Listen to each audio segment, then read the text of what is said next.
Music by Amit Singh.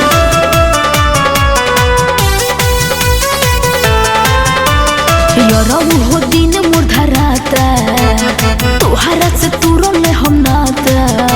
अरे बुझला सब बुझाता यारऊ हो दिन मोर धराता तोहरा से तुरंत ले हम नाता।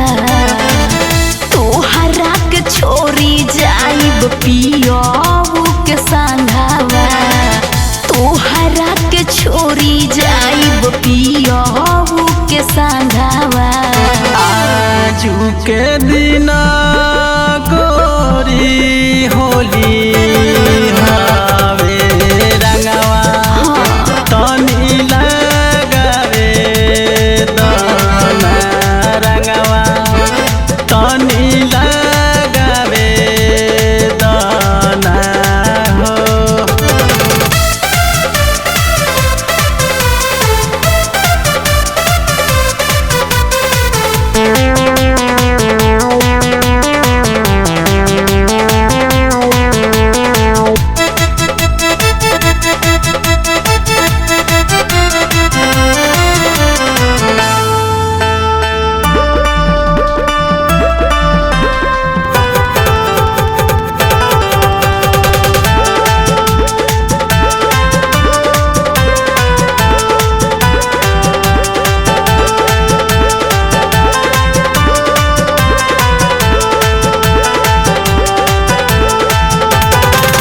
जाए दो ससुरवा सुनो ओही जमीले ओई ह।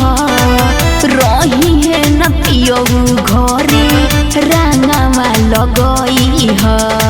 बुझला ससुर देखी है तोहार घर में हो जाई बाबा। तू तो घर में रहबू पलंग पर अच्छा। तू तो दुआरा पर रही है छुती से ओई हो यारऊ सुनो हमरा लगावा। पीछुती से ओई हो यारऊ सुनो हमरा लगावा। आजू के दिना गोरी होली हवे रंगवा तनी लगावे दाना रंगवा तनी लगावे दाना हो।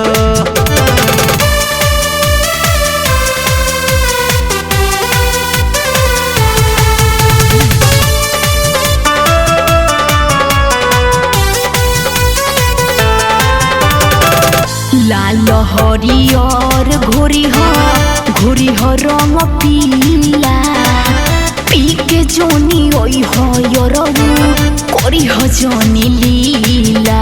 हरे गाँव बहाला हो जाएगी समझला। जिंदगी का के जई दुखना हम तो पियब सारा सो जाई त गम के रही नासा। पूछी हाँ सब देम जाबा। राइटर अमित मिथल से लागी दिल में दागवा। राइटर अमित मिथल से लागी दिल में दागवा। आजू के बिना सरिता होली हवे रंगवा तनी लगावे दाना रंगवा तनी लगावे दाना हो। यारऊ हो दिन मोर धराता तोहरा से तुरंत हम नाता। तोहरा के छोरी जाइब पियाऊ के संघावा। तोहरा के छोरी जाइब पियाऊ के संघावा। आजू के दिना गोरी होली हवे रंगवा तनी लगावे दाना रंगवा तनी लगावे दाना हो। मेगा रिकॉर्डिंग स्टूडियो बाजार भी ठीक।